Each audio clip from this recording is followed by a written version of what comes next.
Hello, my name is John Gabriel. I'm an interviewer, for the Public Library of Cincinnati and Hamilton County. Today I'm interviewing Bill Watkins at the main library. The date is July 18th, 2012. On camera today is Brian Powers. Also present today is Bill's daughter, Sandy. Is that correct? Mm-hmm. Thank you very much. And we're going to start off with a little bit about where Bill came from. Then we're going to let you run with the ball. Okay. Talk about your military history. All right. If you want to get into your music, you got a lot of stories to tell. Okay. I'm not going to hold you back. Sure. Well, tell us about where you were born and where you grew up. John, I was born in Corbin, Kentucky, southeastern part of Kentucky, and Corbin, I guess you know, the tycoon, chicken tycoon came from there, Colonel Sanders. Son of a gun. Yeah, my dad wired his first place of business, and at that time he was selling hot dogs and gasoline. How did he get in the chicken business? Yeah, he finally got in the chicken business. Well, you lived there until you were how old? Well, I was partly raised in the backwoods of Tazewell, Tennessee.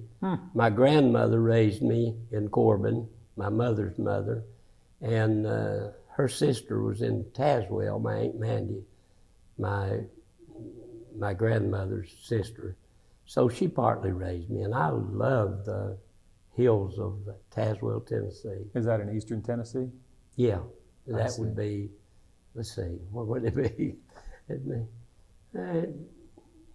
I don't think it would be the eastern. It might be. Yeah, it probably is. Okay. So before you entered the service, you went to school there, or did you work there? I went to school in Corbin, Kentucky, the Central High School, and every year from the time I was 11 years old, my uncles and some relatives in Tazewell, Tennessee had come through with the big truck, and we'd go to Lafayette, Indiana, and follow the crops. And when I was 17, I got a job in a restaurant at Curry Hall Grill, they called it, at the University of Purdue. Son of a gun. And worked there until I was 18, and then I joined the Army. So you weren't drafted into the Army? You No. Volunteered? No, I was, Corbin being in the Appalachian section, you know, there no work there or nothing, so I quit my job in Indiana and went back to Corbin, and I just joined the Army. Where'd they send you to do your basic training? I did my basic training in Fort Knox. Fort Knox? Yeah. What'd they train you to do? Well, you know, they've got a tank division there, but they've also got the infantry there where they train, very good training, you know. Did you have any tough drill sergeants? Oh man, we had one, I wish I could remember his name, Sergeant, anyhow, we called him High Pockets. He had big, long legs, and he could just walk us to death. Sergeant Simmons. Sergeant Simmons. Yeah. So about what year was this when you entered the service and you did your training down there? Yeah, 1950. 1950? In July, yeah.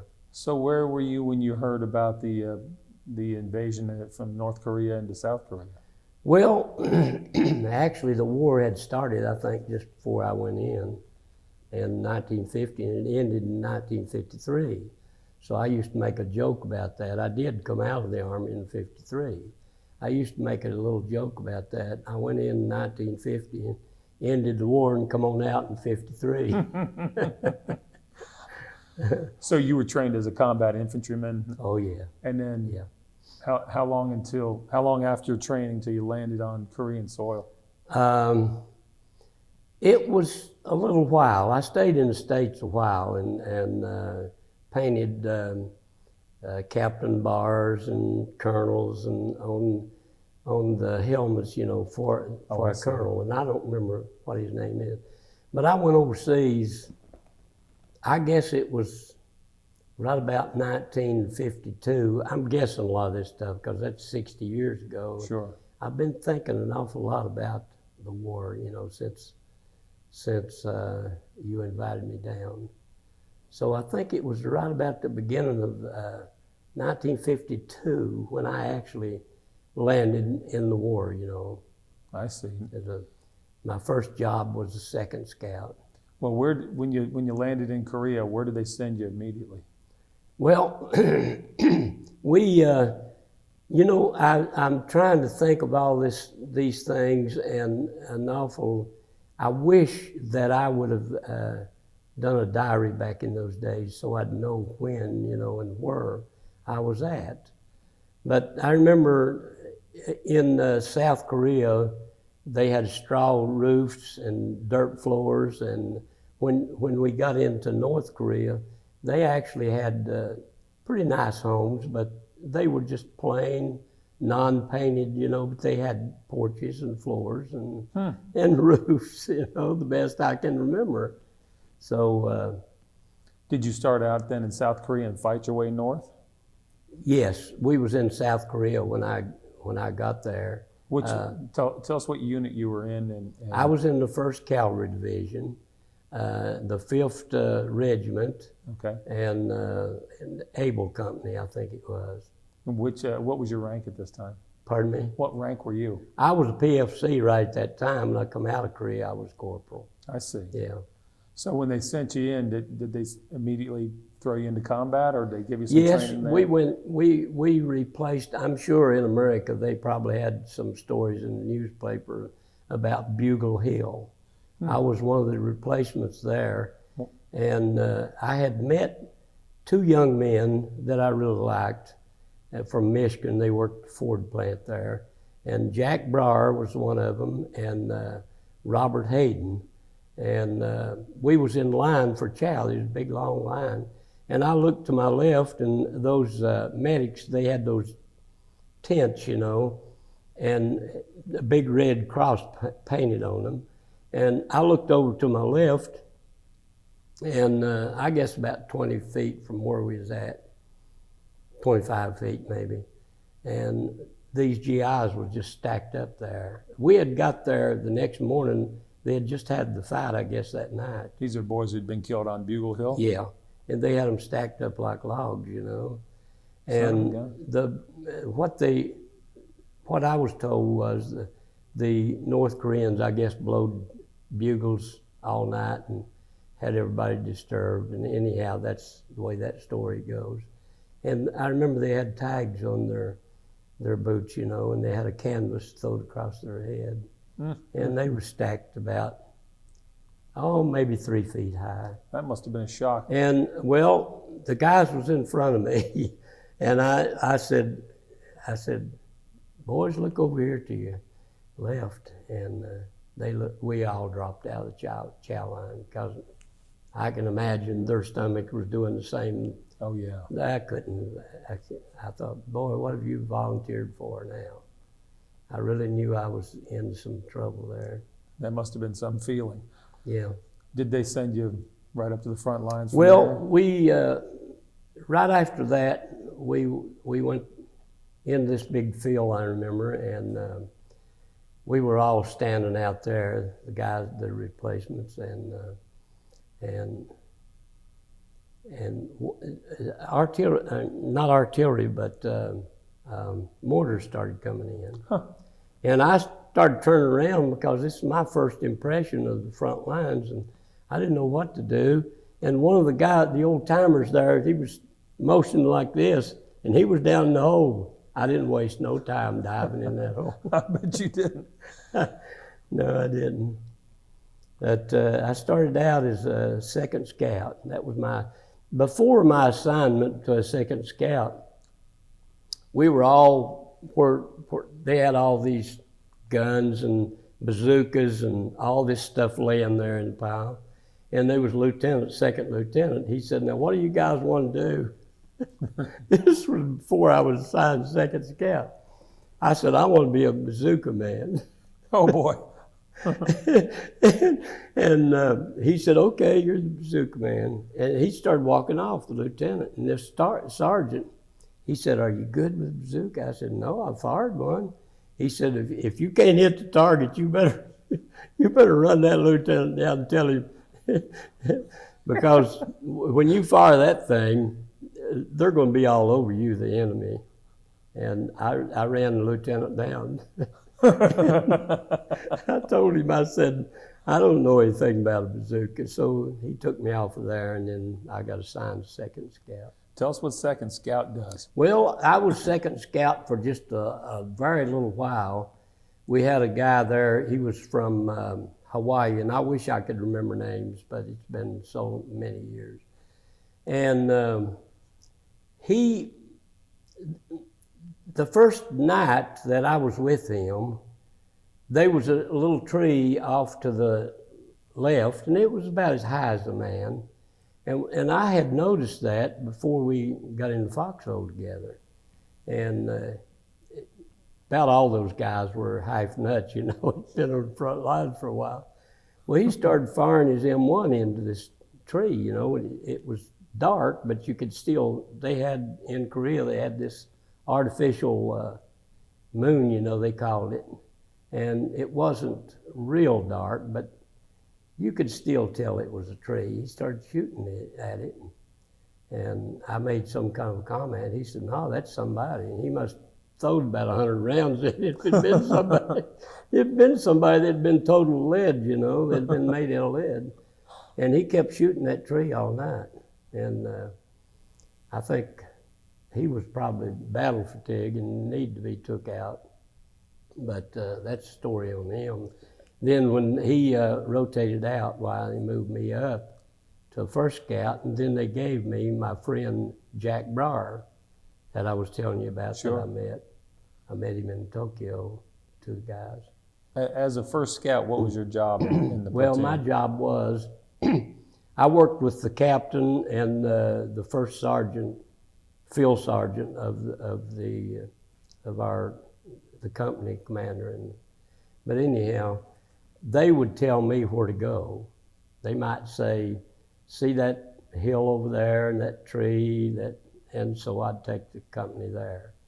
And a lot of times when we were going in that direction, I would lose sight of what the captain wanted me to go. And sometimes you wouldn't know whether you was going in the right direction or not. Were you further out in front of the rest of the... Oh yeah. How much further out? I would say, well, it would be according to certain situations.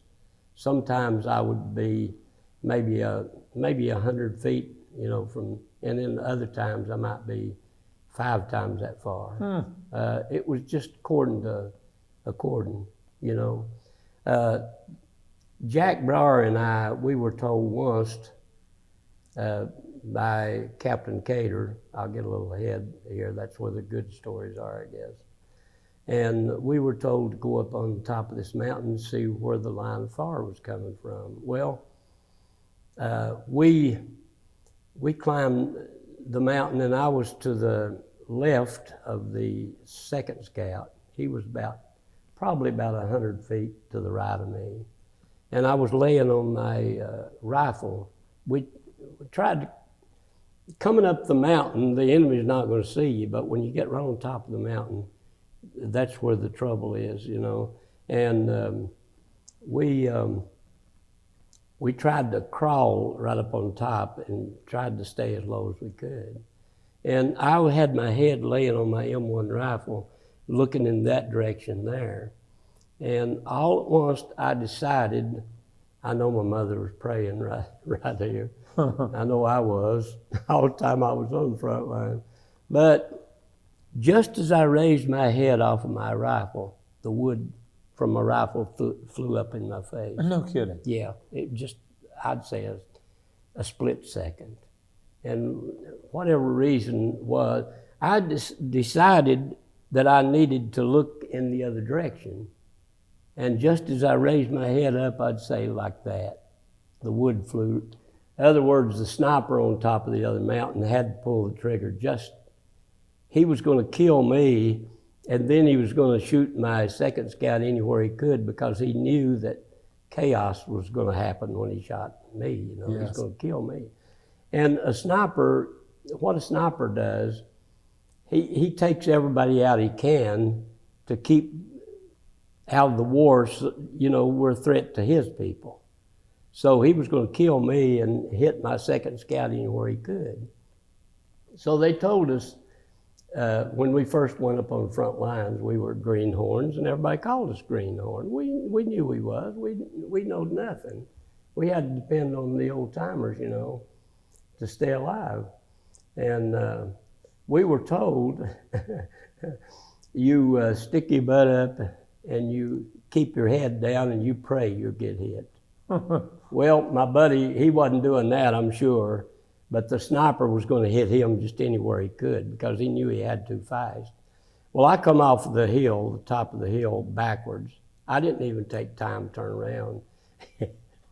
And later on, much later on, Sergeant, my squad leader, Sergeant, he was from Kentucky, and his name was Caldwell, Sergeant Caldwell. I still remember his name. He made a joke out of it. He said, I looked and I seen Bill coming off that hill backward, and I thought, sure, he got his head blown off. Oh, God.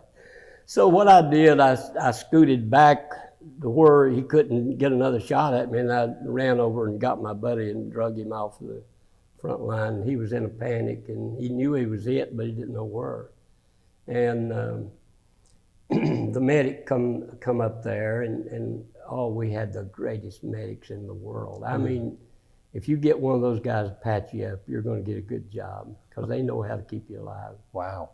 And Jack was panicked. He was carrying on, you know. He knew he was hit, but he didn't know where he was hit. But anyhow, this medic started feeling all over of him. He just started from his head and just felt of him all over. And he got down, he said, oh, I know now, you know, what he was doing. He was trying to get Jack out of a panic mood. And he started laughing. And I wish I could remember his name because he was a great man. He was tall and skinny and played the best harmonica you ever heard. And when he found where the wound was, he started laughing. And he said, oh man, Jack, you got the $1 million wound. He said, you're going back to Japan where all the pretty girls are and blah, blah, blah, you know. and Jack calmed right down. I mean, this guy was really good at what he done. And that very night, he got shot and killed. Oh. And he had about 2 weeks to go. Son of a... He had been over there a lot longer than I had at that time. And he was all the time showing pictures of his wife and his 2 little kids. And where had Jack been hit? In the butt. Really? Yeah. Yeah, he got the $1 million wound, you know. That's something. But what happens when you get a flesh wound? You go back and get well, and then they put you right back on the front line. Sure. Well, Jack came back after he was gone for quite a while, it seemed like. And when he came back, he said, you still here? I guess he thought, and I had been scouting all by myself because we got to where we couldn't get replacements. Huh. And I was scouting by myself, and our guys seemed like every little deal we'd get in, somebody'd get wounded or killed, and we was that less, you know, and we just wasn't getting people in to replace them. In fact, finally, I think around November of 1952 it was, my whole unit had to pull out of Korea and reorganize in Japan, a town called Shitoshi is up north. And while we were there, thank God I had enough time. I had a lot of time on the front line at that time, you know. So I got out. Well, I know we've skipped around a little bit. Yeah, maybe I'll back up a little bit. Okay. There's a question that we want to ask, namely, and maybe you've already answered it. What was your first job when you were on the front line? Yeah, that was second scout. So that was your first job. Right. Is that also when you had some mortar rounds falling so close to you? Well, there were a lot of times there, you know. Once, when my second scout was with me, we was told to go up this mountain, and it was a hill where we could see the company real good. You know, we didn't have no dip downs or something where you couldn't see the company. And the company was back there, and that's where my little metal Bible come in, I guess, you know. My mother sent me this little Bible. It had a metal front on it, and it's so old it won't stay together now, so I got a rubber band around it. But she told me to carry it over my heart, and I did. I carried it in my left pocket, you know. Of course, I never got hit. And but anyhow, this one time, I had just passed this foxhole that somebody had dug, and my second scout was probably 100 feet behind me, and mortars started coming in. And I had just passed this hole, so as a scout, you're all the time looking for a place that you can get if something happens, because you're in no man's land. You're out there in between your company and the enemy, and you better have a place to go. And I backtracked and jumped in right quick. And but the mortars, you know, they were just hitting, but they wasn't hitting real close to me. So I stuck my head out and I hollered for my second scout, Jack, and he didn't answer. So I didn't know what happened to him. But about that time, a mortar hit close enough to knock dirt back in the hole, you know, with me. And I got down in the hole, and I got my Bible out, and it was a real hot day, I remember. I started reading my Bible. And that was me back in those days. That's who I was when we'd get in the back. I don't know. I guess it's all right to tell this.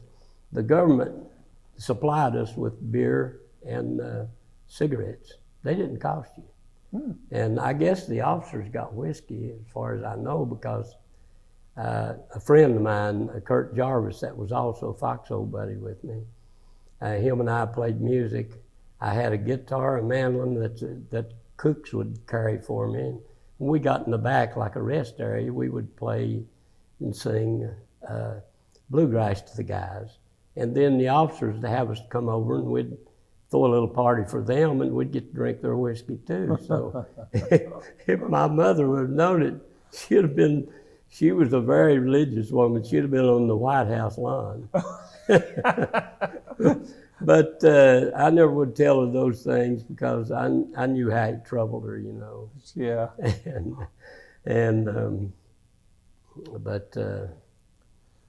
But anyhow, I guess that was that story. Well, tell us a little about a friend of yours named Captain Cater. Captain Cater, I believe, as far as I can remember, he was the third officer I had. The first officer I had was Lieutenant Black. I believe his name was Black. And I had just got in Korea. And I know on the front lines, one time Kurt and I, we went over and played music for the executive officer and for the company commander and all that. I didn't really get to know Lieutenant Black too good, but we had already been drank our beer up, I guess, and we went over to play a little music for them. And the best I can remember, Lieutenant Black was supposed to come back to the States and make a movie or something about a movie in Hollywood about him. And he got out of there just a little bit later, but that night we was playing music for him. He got drunk. Lieutenant Black got drunk, fell out of the back of the tent and rolled away down the mountain. Of course, they ran us off, you know. That was the end of the music that night. And then we had another lieutenant, which I think he got wounded and taken out. And Captain Cater was the third officer I got, and he was really a real nice man. I can remember he wore suspenders. He was a heavy-set guy and smoked a cigar all the time. And he was just a wonderful guy. Everybody liked him. He would just cut up with all the guys, you know, and they all liked him. And Captain Cater, he finally, I had 3 incidents, and I believe they all happened in one day. I really wish I would have kept a diary. But anyhow, I'm getting a little ahead of myself to tell this story, I suppose. But Captain Cater, Billy Glenn, there's another place, I guess, about Billy Glenn, but I'll just tell the story now. Billy Glenn was a great friend of mine, and the squad leader, all I know was his name, we called him Okie. Well, he got shot in the hand, and then Billy Glenn moved up to the first, he was the squad leader then. And he had me digging in with him after that because we were getting far under strength. The BAR needed a man to assist him, and at night I'd dig in with the squad leader. And I would play the harmonica to Billy Glenn. He became my best buddy right at the time. He was a great guy from Texas. And we were doing some village fighting. In fact, that's the only time I remember this one incident. We came to this village, and our orders was to line up in a skirmish and then start through the village. And what we'd do, we'd take the butt of our rifle and knock the door in and then go in shooting, you know. And village fighting is one of the most dangerous, hazardous jobs that I did. Well, Billy Glenn and I was working together that day, and Billy said to me, he said, "You go in this house here." He said, "And I'll go in this house down here." Of course, the houses was all scattered out, you know.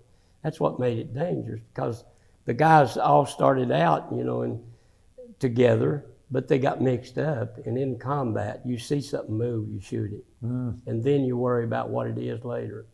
And Billy Glenn said no, and he made a joke out of it. Probably why I'm sitting here, you know, today in this church. He said, "No, I'll go here." He said, "Because we're right at this house." He said, "I'm the squad leader," and he laughed real big. He said, "You go down there." So I went to the other place, and he went in this place. I went down, knocked the door in, put a few rounds in the house, and come back out. And on my way back, one bullet ricocheted off of it was a rock wall about so high. And of course, I didn't know right at the time where the ricochet, you know, where the bullet had come from. And I walked around the rock wall, and this guy was laying in the dirt, and his feet was like up on the porch. This was in North Korea. Okay. And his feet was up on the porch like, and he was just kicking, and he had blood and dirt all over his face. And Purry, the BAR man, was standing there. And I said, "Purry, who is that?" He said, "That's Billy Glenn." I said, you know, I said, "No, that's not Billy Glenn," because I didn't want it to be Billy Glenn. He said, "It is Billy Glenn." And of course, I didn't know at that time he's the one that shot him, you know. Of course, it was strictly accident. Yeah. And he had his BAR on, if he had his BAR on fully automatic, he'd killed Billy Glenn. But I thought Billy Glenn was dead because blood was coming out of his head when I come around there like a fountain. And I started screaming for a medic, and Captain Cater was on down the hill a little bit. And he told me to shut up, but there was a lot of guys down there that needed patching up. But anyhow, I was writing this girl, and I've got the letter here and her picture from Texas that Billy Glenn had give me her address, and I didn't really know I still had that letter. My daughter had it, and it was the first time I've seen that letter in years and years. I thought it was lost, but I had Freddie Mae's picture. And Billy Glenn had given me this Freddie Mae's address, and I'd been writing her. And I wrote and told her that Billy Glenn was dead. And her being a good friend, you know, to Billy Glenn, knowing him all that time.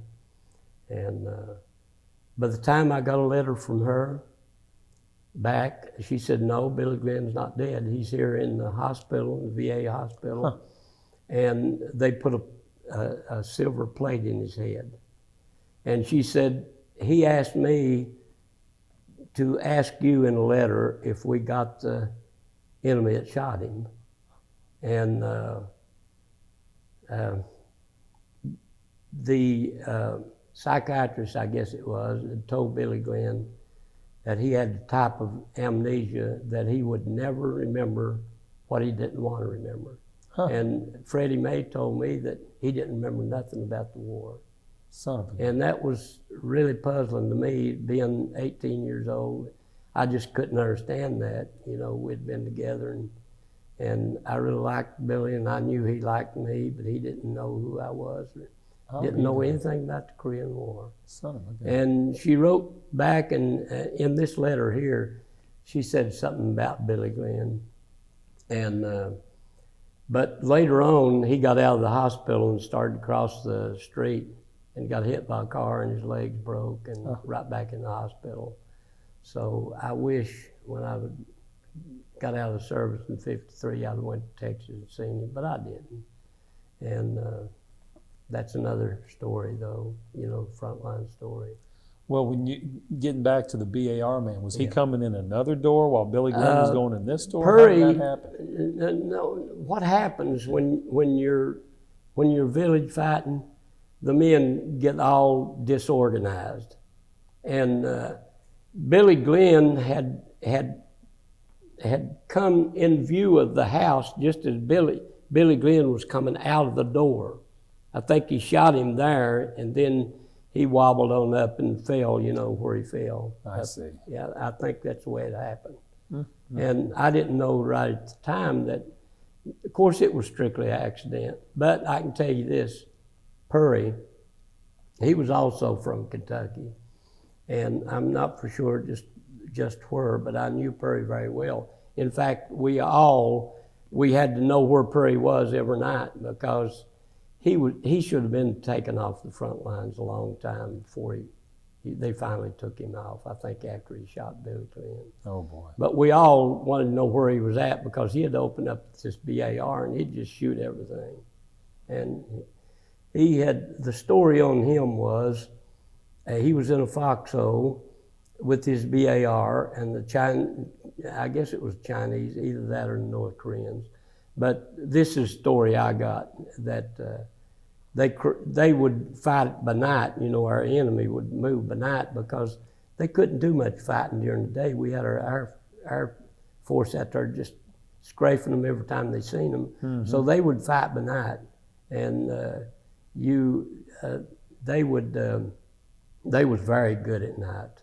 They could crawl right in the hole with you. No you wouldn't even know they was there. Huh. You really had to stay on the ball, you know.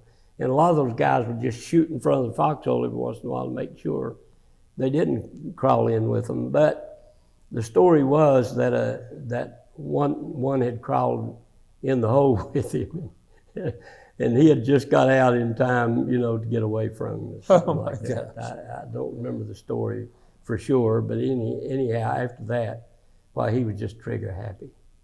And I really believe he was, well, maybe I shouldn't say it here, but I believe he was one of the guys that got bloodthirsty. You know, he liked to shoot. Did you come across guys like that from time to time? Oh yeah, Purry was like that, no doubt about it. We took a lot of Chinese prisoners one time, and some of them guys were probably 13 years old. I mean, they were just babies, you know. And we were all a bunch of babies, the way I look at it now, as old as I am now, you know. But only young men could do something like that, I think, you know. But I remember one of these guys, we was taking them prisoners, and one of them got afraid, and he turned around and run. Purry shot him, you know, just a kid.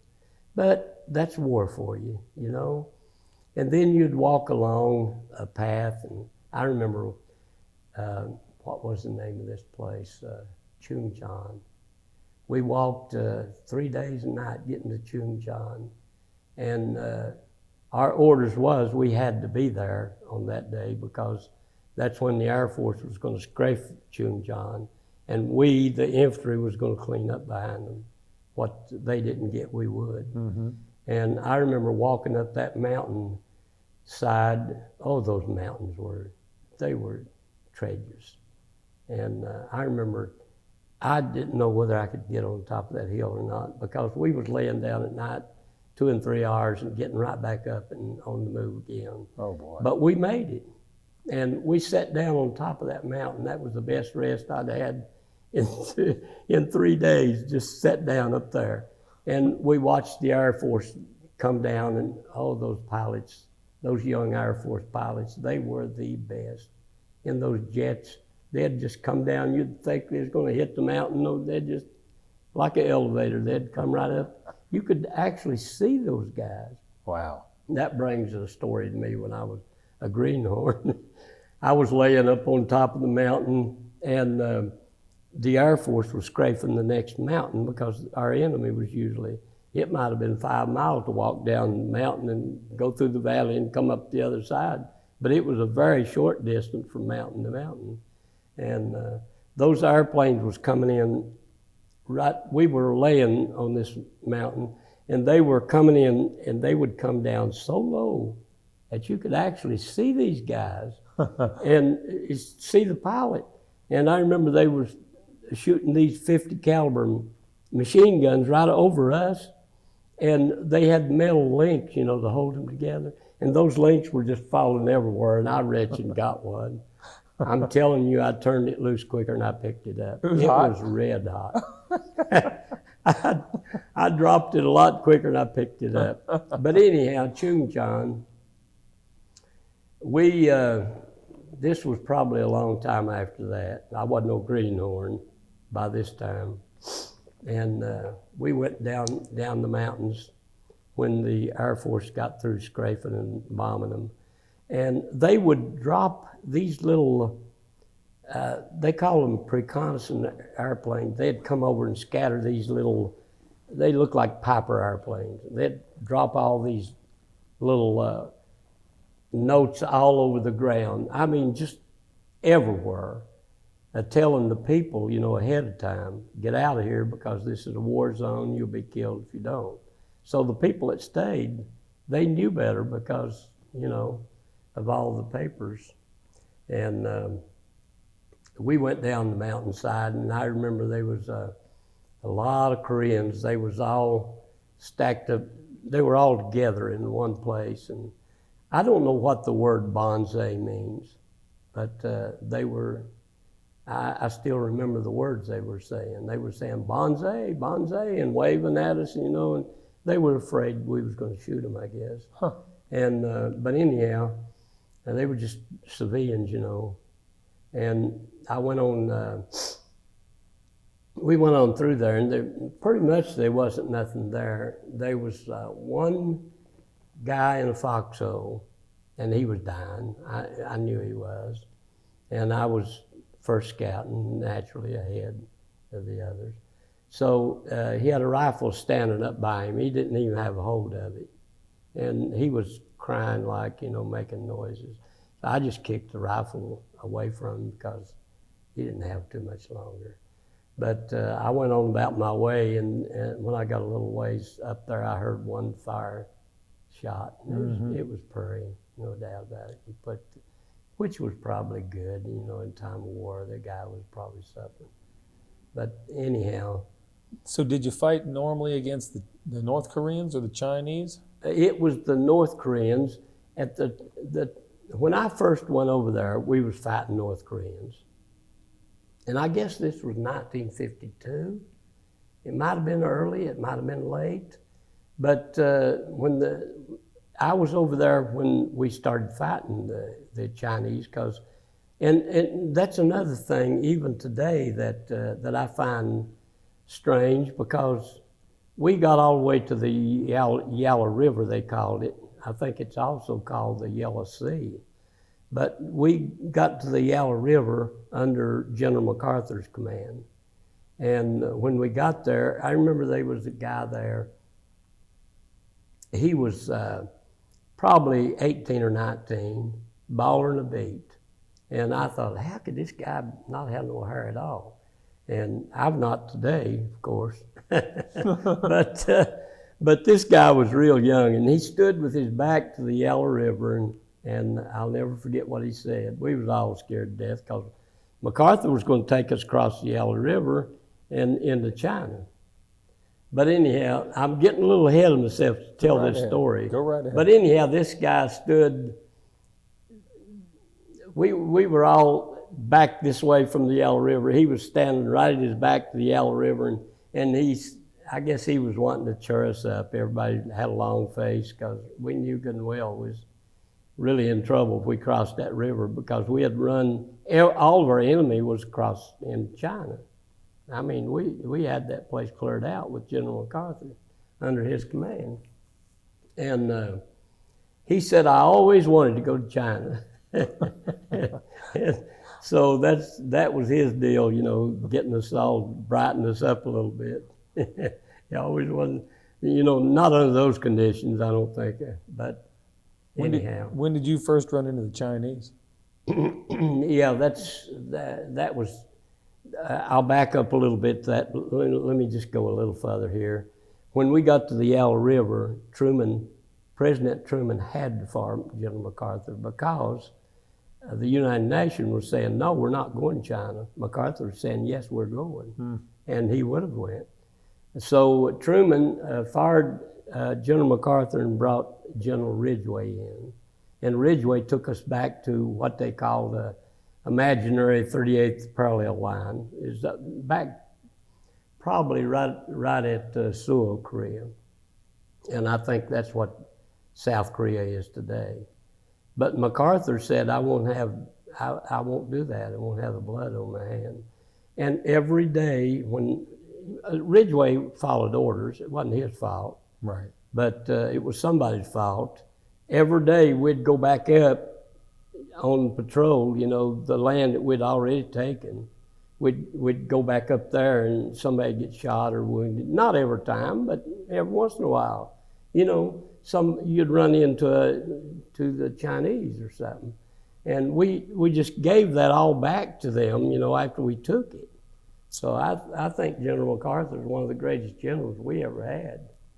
And I think I would have done the same thing. But anyhow, going back to, I got myself in a pretty bad situation. I didn't have a second scout, it was just me.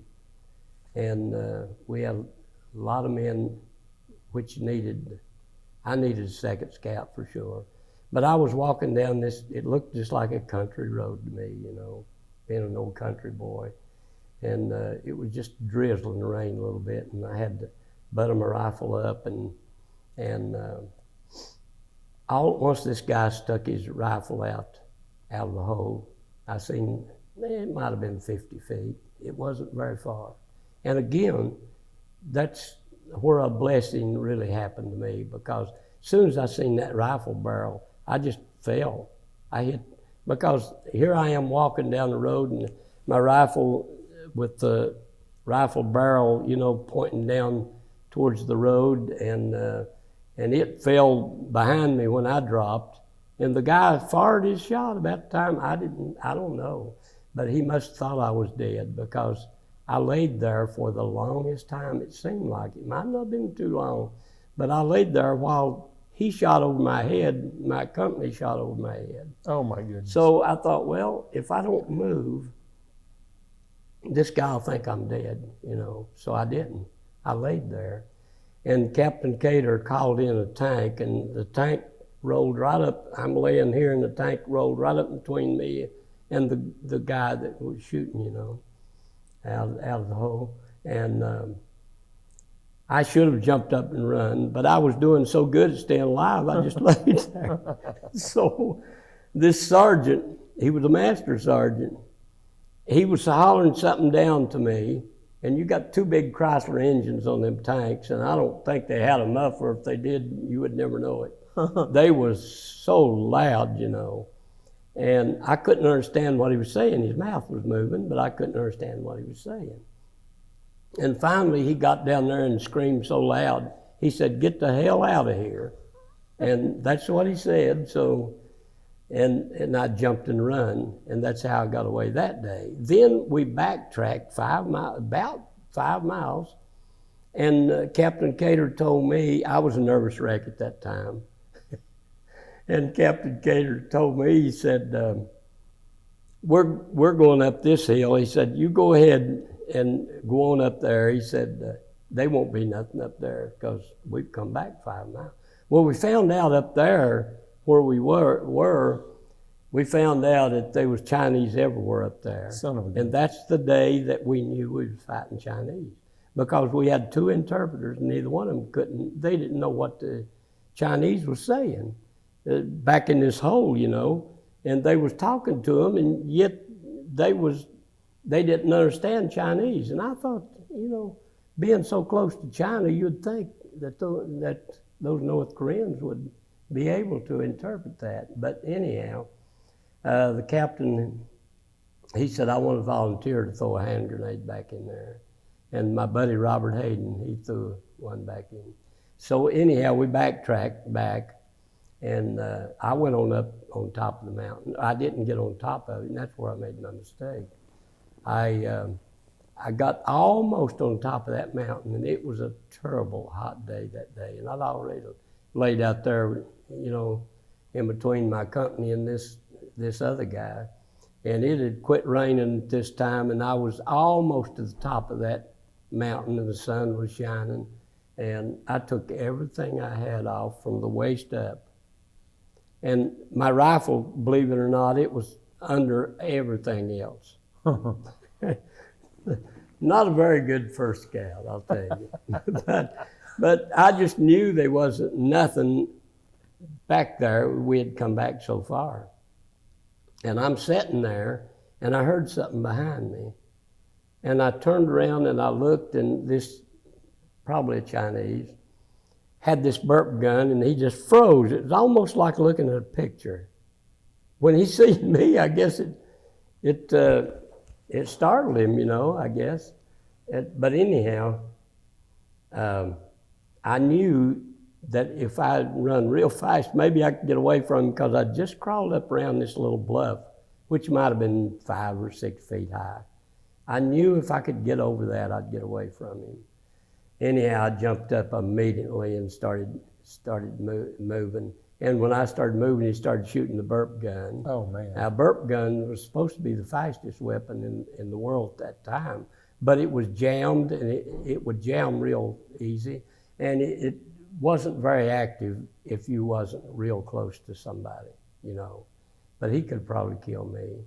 But when I could hear the bullets come by, they'd go zing, and some of them was hitting the tree leaves, and they'd go zing, pop, zing, pop.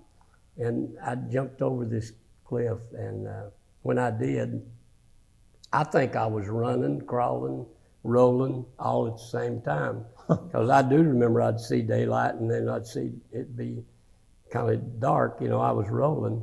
And when I finally got on my feet and got back to my company, there was 3 incidents I'm pretty sure happened that one day. And I was just a bundle of nerves. And when I got back to the company, I didn't have nothing from here up. Oh my gosh. Captain Cater disappeared and come back with a bandolier of ammunition. That's kind of a rag thing full of ammunition for an M1. And he brought me a M1, stuck it in my hand. He said, we're going to take this. We're going back up there and we're going to take it. I said, sir, I'm not going up there. But anyhow, I could hear myself talk, and I was using some pretty bad language. And I've never been bad for that, because I was raised by very religious people. But I could hear all this talk, filthy talk, come. It sounded to me like it's coming from back there somewhere, coming by my ears. But I guess what happened, they say you can take so much and your circuit will just flip out. And I guess that's what happened. Because later on, my platoon officer came up and he said, Captain Cater wants to know how long you've been first scouting. And I told him at the time. And he said, he's going to get you off the front line. So I went back, and they made a cook out of me. And then I become a baker before I left Korea. So that was when you experienced some battle fatigue, clearly. Yeah, I really thought someone was behind me. I could hear all this talk go by my ears. Of course, it was me. I take it you did not go back up that hill. No, I did not. No, I absolutely did not. Actually, there's another little story here. Captain told me, he said, you stay back here with the with the radio man. They had a big radio one guy would carry on his back. Of course, they had these other little radios, but this was something I guess they used to get back to headquarters, to the colonels and stuff. And they would not let that guy go up on the front. He would stay there, and he would stay there till they took a hill, and then he would come up. Mm-hmm. Because if your radio goes out, you're hurt, you know. But anyhow, they took the hill. And one thing that still bothers me, I guess I'll tell it. And later on, one of the guys told me there was of course, it just happened. They got our guys out real quick. It got killed, you know. And one of the guys told me, he said, that guy laying right there, he's the first scout. I didn't know him, but I've thought about that ever since, you know. Maybe if I'd have went up, that guy wouldn't have got killed. I don't know. You know, combat is bad. But anyhow, Captain Cater told me, he said, you take these, I believe there was 3 guys. They wasn't injured too bad. He said, you take them back to the aide station. So we left there and we went back to the aide station. There was a captain, I guess he was a doctor. And when I got there, I told him, Captain Cater told me, he said, you get something for your nerves. I shouldn't have said what I did to him. What'd you say? Well, when we got back there, mortars was coming in on them. They was trying to put these tents up with the Red Cross on it, you know, and trying to get prepared for the battle, you know.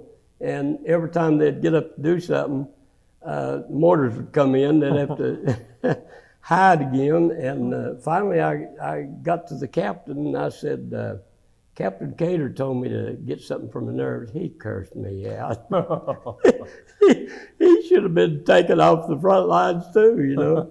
And he said, man, can't you see if I had something, I'd be taking it myself. So that's the way that story went.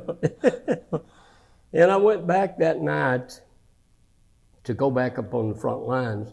Well, I didn't tell you this, there was a wild river there. I mean a wild river. And the Corps of Engineers in the Army Corps of Engineers, bless their heart, sometimes they went places the infantry didn't go. And they had, I don't know how they got the rope on the other side, but they had a rope probably 1 inch in diameter, at least 1 inch. And we had to hand walk that, like you put your hands on it and you'd put your feet on it. You got a full field pack and you got your rifle tied back there on that. And we had to go across that river. Well, that night when I come back, they was 2 guys with a Jeep and a trailer full of ammunition. And these 2 guys told me, they pulled one on me is what they done. They said, do you know how to fire a 50 caliber? I said, well, sure. You know, they had the butterfly. They had two deals you'd put your hands around, and they had a butterfly trigger. You'd take both thumbs and push it down. And I mean, that was the #1 machine gun. They had that mounted to the back of the Jeep. I said, well, sure, I know how. Well, we don't need one know how to operate, and it was almost dark. And they had it lined up in this valley. They said, if the Chinese come, they're going to come right down that draw. Would you would you be the machine gunner? Nah, I was something else back in them days. You tell me to do something, I was right there. And all night long, I worried all night long that the enemy was coming while these guys were back there sleeping. And that's another one that I guess I got pulled on me. But did you have any experience with landmines while you were over there? Oh yeah, we went with a forward observer. We called them FOs, and he was usually an officer. It could be a master sergeant. But this one time I went, he was second lieutenant. And these little airplanes, they would fly. We knew at all time where the Chinese were. You know, we knew where they was. Our intelligence was great. And So my whole platoon, which was left of us, we went with them, and they've got these binoculars, and they got lines. You've probably seen them. They've got lines across in millimeters or something like that. I don't know how to read them, but this FO. We went out with him and went on top of this mountain, and I remember we had like sage grass out there. We crawled up on top of this mountain, and you could see these Chinese way down in the valley. They looked like they was that high, 2 or 3 inches high. They're way down there. How many of them? And yeah, and he was looking through his binoculars, and he called in artillery. And what they would do with artillery, most people who've been in the war know this, they would call a round in too far, and then they'd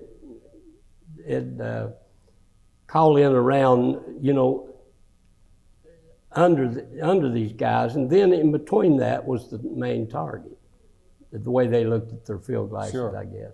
So we had the Chinese targeted in pretty good, and we laid up there in that hot sun just about all day, and he just kept calling in rounds. I guess all the time they were trying to find where we was at. So finally they did. It was probably in the evening when they finally spotted us, and they started throwing mortars at us. And we got out of there and started running, but we were running in 4 ranks, like there's 4 squads in a platoon, and the whole platoon. And I was inside this. Other words, we had one squad here, and I was in this second squad here in the back. Now, the lieutenant was in front running, and we were all running, but we were just kind of trotting along. We wasn't going too fast. And all at once, I had to hit a landmine because a mortar could not have got in there, inside there where I was. It just couldn't have done it without hitting me, Yeah. And it's a blessing that I was running, because when I hit this landmine, I was running, so I'd been up here like this, it would have probably blowed my legs off if I'd been walking. Huh. But it shot me right straight on up in the air. That was the strangest feeling. And I was actually running in the air. No kidding. It felt, the closest I could come by to tell anybody what it felt like would be a pedaling a bicycle with a sprocket chain off.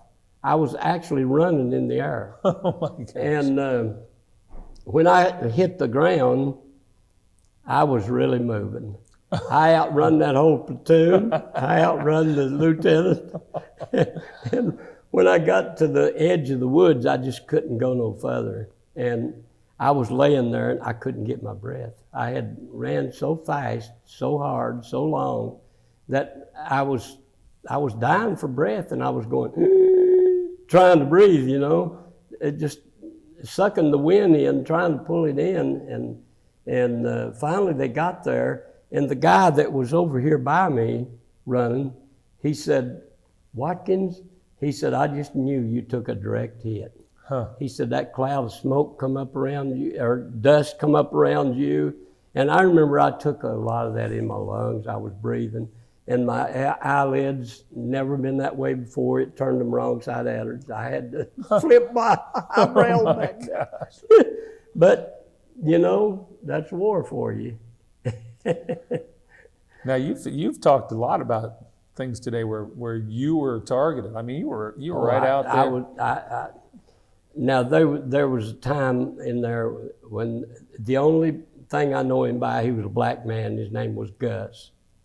And when we were fighting the Chinese, they was outnumbering us. I used to know how many the captain told us was outnumbered by an awful lot. And our command was, get out of here. So Gus, I don't remember just exactly what platoon he was in or nothing. I knew him, and we all called him Gus. And so Gus picked up the machine gun. I picked its legs up, and a box of ammunition for the machine gun, 30 caliber machine gun. and we took off.